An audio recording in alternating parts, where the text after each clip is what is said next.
welcome to Marchesmirrror. I'm Marche. Today's video we have this smoky, sultry, sexy halo eye. I used to do these a lot more. I'm a little rusty. I used to do these a lot more when I first started doing makeup. I still love them. I think the black and then the pop in the middle just makes it so sexy. But we're gonna jump right into this video. I did my base off camera because I feel like at this point y'all probably up to your ears with my base routine. I'm gonna do one more. I'm gonna do a video dedicated to my face routine, and then I'm gonna probably skip it in a few videos.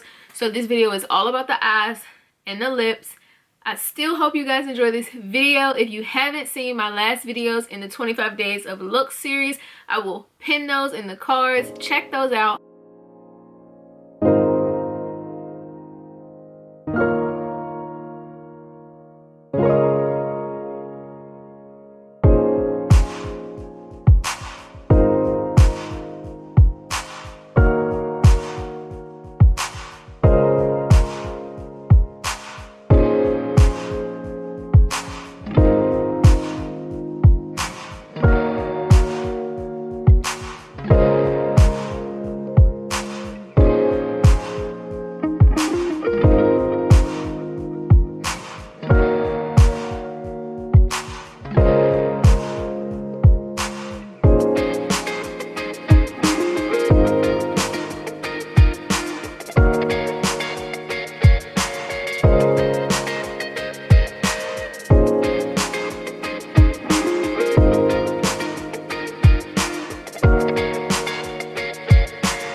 color, you know, especially to go right in. So I was nervous, I'm not even gonna lie, because black can go from 0 to panda like real fast, real fast. And my base makeup just, it wasn't sitting like it needed to sit today, but the look still came out bomb. I also need to wash my hair, but it's fine, it's fine, it's fine. Check out the past videos in the 25 days of looks series. I hope you guys enjoyed this look. Make sure you subscribe so you don't miss my next one. Follow me on Instagram. Remember that you deserve all the great and amazing things in life, and I will see you guys in the next video. Peace. She just hit my heart.